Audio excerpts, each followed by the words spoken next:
I feel like Yeah. we saw this coming. I mean, at least the lack of interest on the site for this movie seemed to be indicative of, at the very least, a lukewarm box office reception. Unless the critics came out and said this was the greatest movie in the franchise ever. I think that would have made a huge difference. But yeah, so far, $28.5 million domestic in its opening weekend. Now this is fucking terrible because I think the first one was already north of 50 million. The second one was like 52, and the third one was like 54 million. They were projecting, Yeah. they were lowballing 45 million. I think that was like the lowball guess. And then $28.5 million. Now, it is worth pointing out here that the budget is $110 million.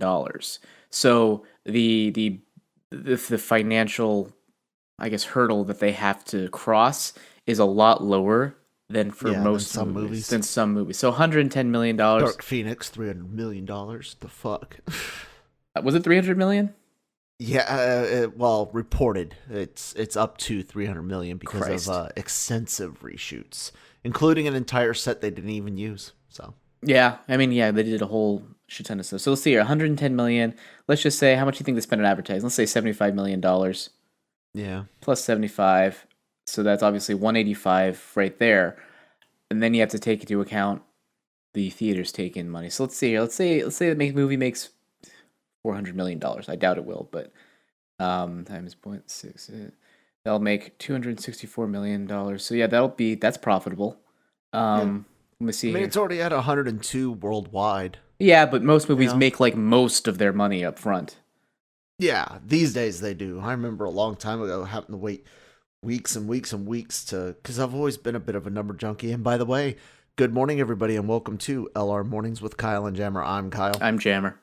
And I used to love watching these numbers. I've always been like a numbers junkie, Mhm. And it's so weird these days to see these movies try so hard to get that big, and this is what I believe it is. It's that, not network, news, freaking their name in the news, hey, broke this record or matched this record or had big opening, and that'll make people want to go, ooh, I haven't seen it yet, let me go see it. So I think that's why things are front loaded these days. Do you agree, disagree? I mean, Have a yeah. different take on it? Well, I think that's pretty.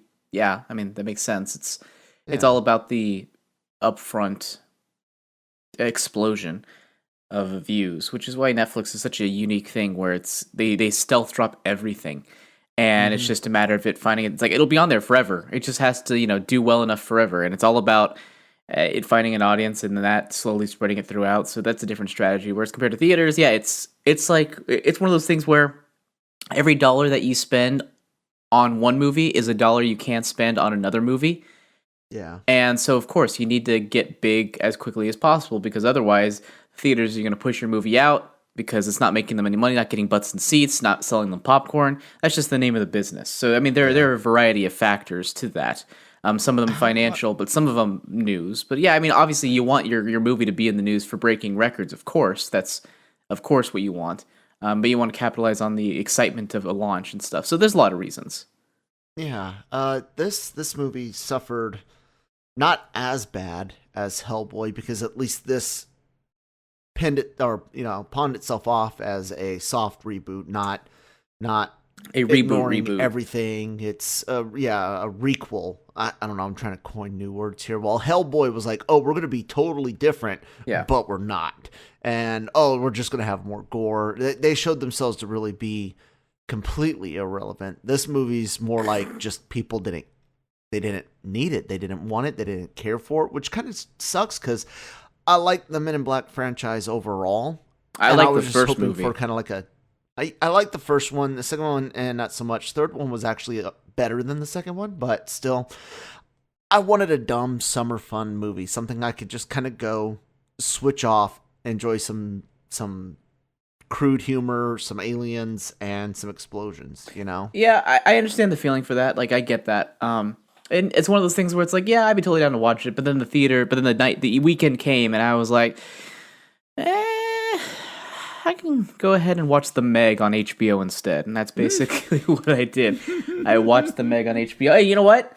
Fucking great movie, The Meg. Really? Oh, it's so fun. It was so much fun. I don't think I see my wife have such a great time watching a movie, yelling at every single, shark attack or every single whatever, and like laughing her head off when she got like some big plot twist right. She It wasn't was just the best. watching for Jason Statham. No, What my wife does. It's terrible. I'm joking. terrible. Jason, it's funny because we were actually just watching. We were watching Spy earlier, and she's like, Okay. I can't take him seriously after that movie. After watching that movie, because he's such a goofball in that movie, and then watching him try to be serious in The Meg. Has she not seen what is it, Crank? No, she has not. I mean- She would not like Crank. She hasn't seen Crank. I mean, he plays a serious character, but that's complete fucking goofiness. It's yeah. It's Well, that's the thing is, hilarious. he's usually playing straight for laughs, yeah, but yeah. he's just playing straight in this one. Like, there's nothing funny about his okay. role here. Oh. I mean, it's fine. seen it. It works, but it's yeah. just it's him playing straight for straight now. You look at Spy. He's playing straight for laughs, and he's hilarious. Yeah. Yeah. Did you ever see Spy? No. I You need to didn't, watch but I it. know what you're It talking is one of my all-time favorite comedies. One of my all-time favorites. It is fucking brilliant. Like, he is a revelation in that movie. He's not only he's just so funny in it. And Melissa McCarthy? There's like a nice twist on her usual shtick, so to speak. And it's just hilarious. Getting a little bit back to the box office, this is like the second weekend that the big box office number websites have reported, hey, things are kind of down. Yeah, it's a summer slump. Summer slump. And I can remember a time when summer was never a slump. And then all of a sudden over the last, I don't know, what do you think? Maybe 5? I mean, it's No. been longer, but definitely over the last 5 to 10 years, there's been a lot of movies that have pushed out to winter. Oh, yeah. Either late winter, January, February, early winter, December. I mean, for me, I think it's probably around the time the Avengers hit. It's when Marvel started. 2012, yeah. When around Marvel started to ramp up their thing to a couple movies a year, so that made it so they had to go exist outside of the summer. Yep. And then that pushed everything around. That shuffled the And entire deck. I think another part of it is we know people are fighting for attention at a movie theater with each other. Different movies are fighting with each other, and we're in this age of requels, sequel reboots, and also and straight up sequels and weird sequels that ignore all other sequels like Halloween. But we're in this weird area where people, they don't want to go to the movie theater as often anyways. We're giving them less incentives to go to them. I'm a big movie theater guy, so I love going to the theaters for movies that I think benefit from that setting. But what else are they competing with besides Everything. each other? Are people like doing more outside these days, or are they just No. staying inside their homes more? They're staying inside their homes more. Like it's Netflix, it's HBO, it's all the streaming services. You got It was a Hulu. known question. Just to Well, generate you're asking, conversation. and you asked it in a tone as if you really didn't know. So I'm answering the question. That's how good I am. Okay, but like basically, it's like no, they're not people. Yeah, people. I mean, Yeah. no, yeah, it's other stuff. Like in the age of media, like this is streaming media. Like they are competing with YouTube. They're competing with everything. They're competing with ebooks and shit. They're competing with video games. It's like that's what's happening. I don't think there's also- less incentive to go to theaters than there's ever been. I think honestly, I think there's more incentive because the theaters are usually nicer these days. You usually get your reserved seat. You got your nice big leather chair. You get to recline all the way back. You don't have to all show for up. a premium. Well, yeah, all for a premium. But like, I have a hard time finding theaters these days that don't have that. Like, I can't remember the last Yeah. time I had to walk into theaters. Like, that's just the game is changing. So, and the movies that I go see are the bigger ones. Hence, more incentive Yeah. for me to go. So it's not like the movies are getting smaller. So I have to. You know what I mean? No, but the movies, okay, maybe let me phrase it this way. The types of movies that I go see in the theater and the incentives to see different types of movies in a theater, that to me is dwindling. The me and you've talked incentives about to this see. before. Hold on. Let's dissect what you said. The incentives to see what? Certain types of movies, like your standard comedy, your standard drama, Yeah. things that aren't big spectacle films. I used to see all of those in theaters as much as I did an action film. Yeah, but You know those what I'm aren't saying? I those went and aren't saw in theaters. Waterboy in theaters. But those really aren't in and- theaters anymore. Exactly, and that's because people stopped going to the movie theaters, or well, not just stop, but the movie theater revenues started dropping. They started saying, well, only these movies They're make looking, money, so we're only yeah. going to push these movies. And studios, we've talked about They're this look, before. And yeah. studios were like, we're not gonna push this. Instead, we're gonna go to Netflix and Hulu and whatnot. And then you get what's her name, Patty Jenkins from Wonder Woman complaining, oh, they don't put dramas on the big screen because even though there's people that want to see them, but I don't know if they want to see them there because they've just gotten so used to this Well, I mean, here's the thing. Like, spectacle. yes and no. I feel like it wasn't that mid-budget movies didn't make money. It's just that mid-budget movies didn't make hundreds and hundreds of millions of dollars. It's more about, it's less about them being unprofitable and more about them not making nearly enough to make them decide to choose that over the hundreds of millions of dollars sure thing, even if it's a potential higher risk.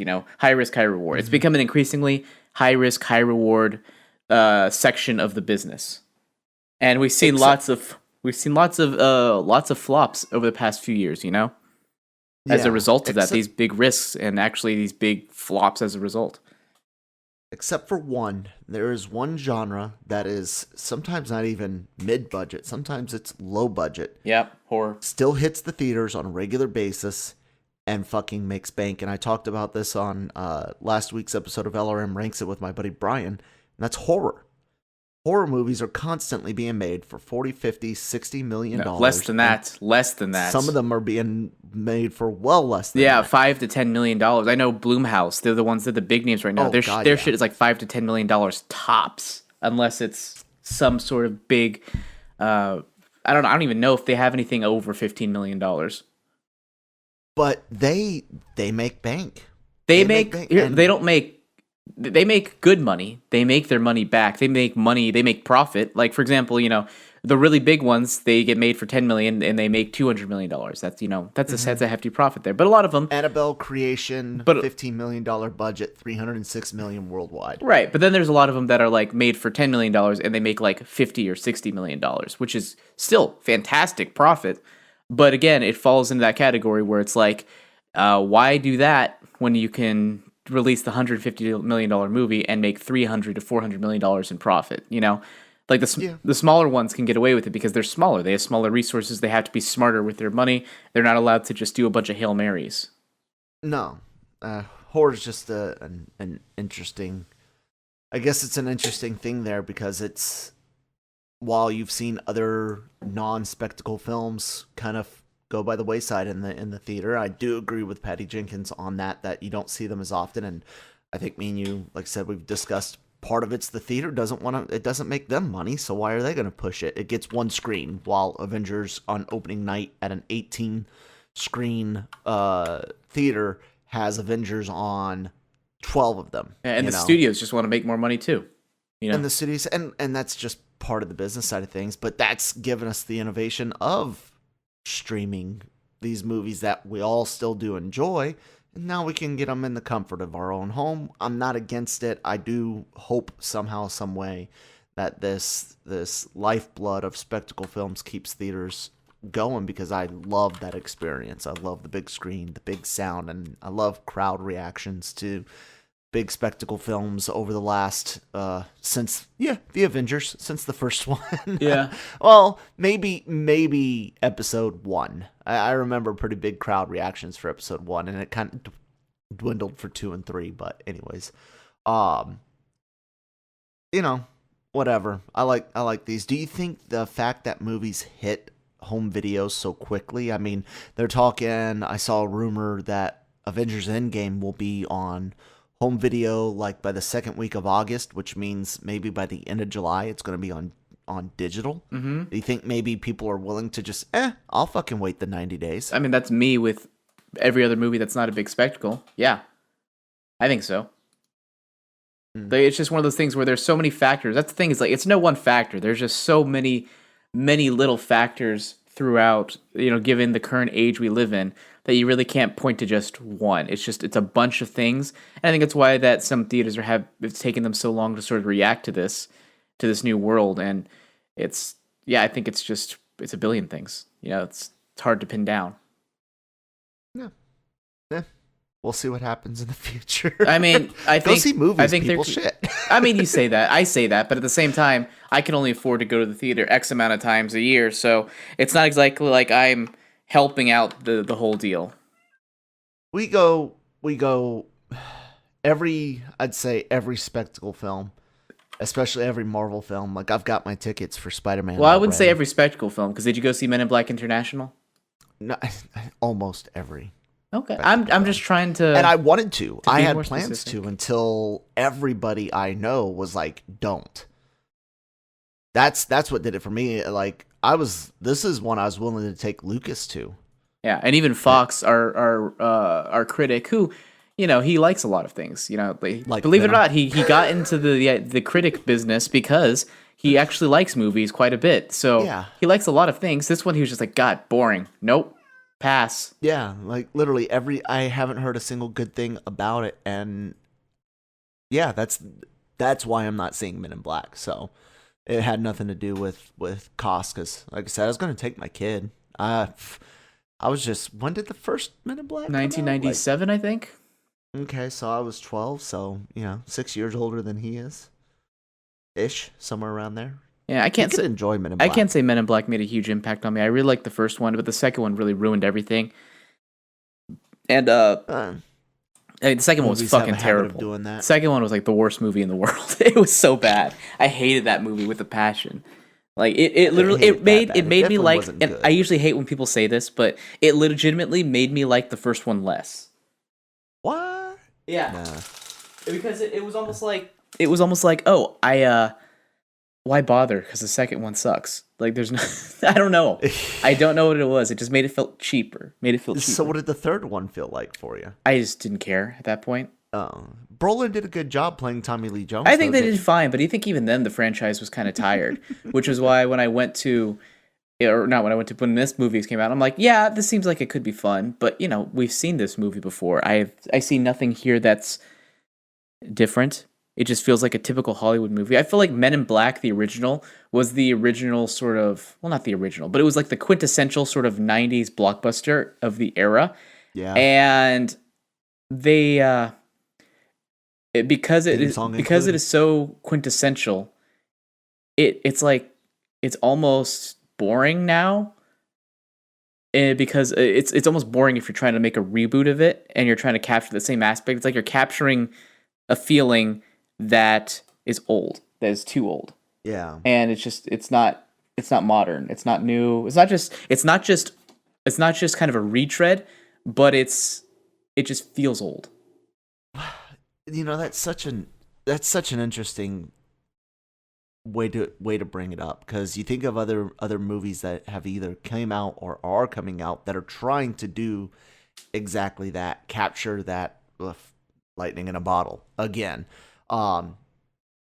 Star Wars The Force Awakens definitely did it. They captured it. They made a shit ton of money, kind of reignited a lot of people. He still had some detractors, but they reignited a lot of people's love for the franchise.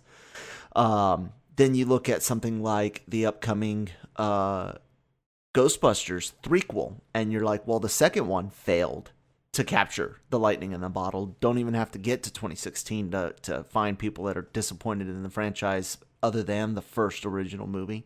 Yet they're going to try it again with that one, and that's one of those requels, a soft reboot sequel type thing. I'm really trying to push that word. I Requel. could tell, So but it's funny, you're using it help me you're on using it LRM differently Online. each time.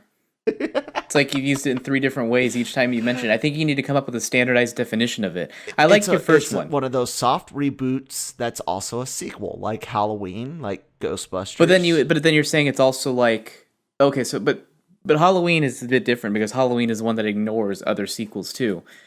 Yeah, that is it. I have no idea. I don't know. Yeah. I don't know. I just like the word. It sounds cool. It's like NyQuil, but requel. Keep on pushing No, it. Eventually it'll happen. What do you like when it comes to what's coming out? Me and you have discussed how much we like original ideas and stuff, but yeah, we don't go and see those all in the theaters. What is the answer for Hollywood, man? Like, There's no answer. It's the thing is, there's no one thing. There's no silver bullet. This industry is, it's ever changing. They have, yeah, this just make the first thing number one. Now it's easier said than done. Try to make a movie that's good. Try to make a movie that's recognizable. But That also people try to want to find see. that one that isn't tired. And that's just like there's no silver bullet. It's a difficult question to answer. There's a reason why there's so many failures and flops is just because no one knows the answers, and if they think they know the answers, they're probably fucking wrong. So yeah, it's just there's no answer. But Yeah. as far as what I think, um, just don't pull those '90s franchises, man. No one wants to see those. Independence Day proved didn't want it. Men in Black proved Yep. they didn't want it. I think there's probably at least one more that I can't think of that didn't want it. Just go for a different decade. Go older. Go to something that we haven't seen in a while, but still has a sort of name recognition. Um, I don't know, man. Reboot Father of the Bride.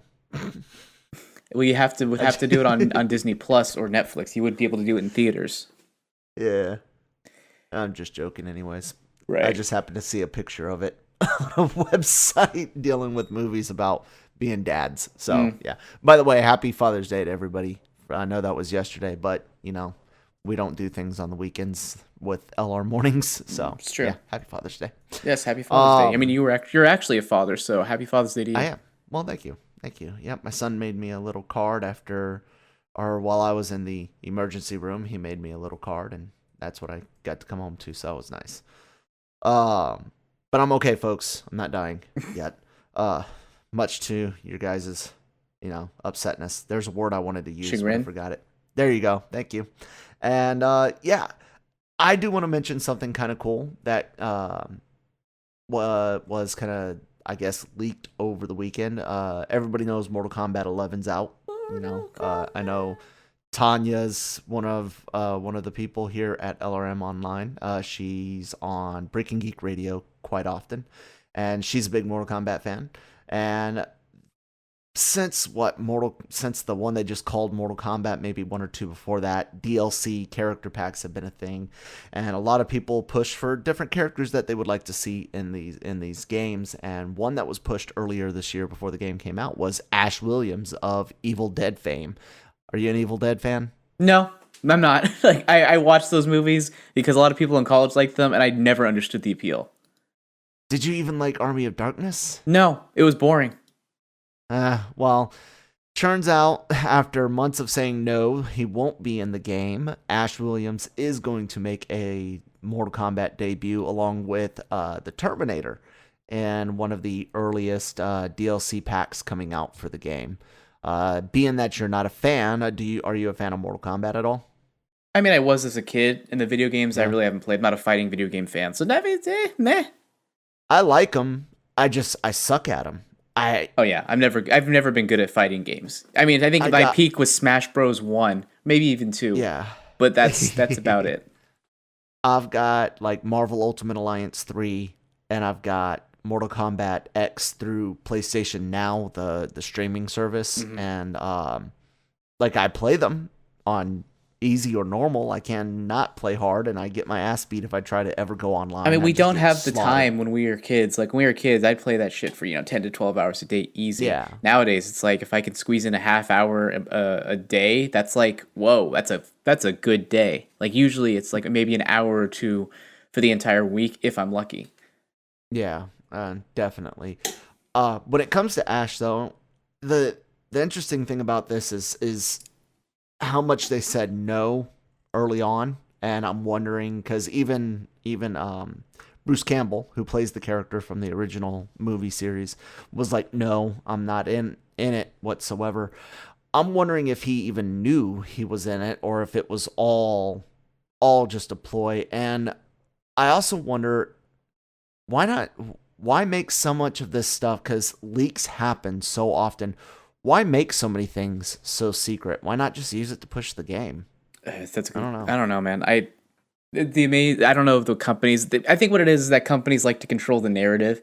They have a set plan on like the optimal way. Like the PR people have told them, here's the best way to make the reveal. So they're trying to control that narrative as much as possible, and they don't want to be thrown off and reduce their, because if it leaks, yeah, it's like, okay, we can ride that wave. But if it leaks too soon, it's like, oh, well, this thing isn't coming out for another 6 to 8 months. There goes our plan.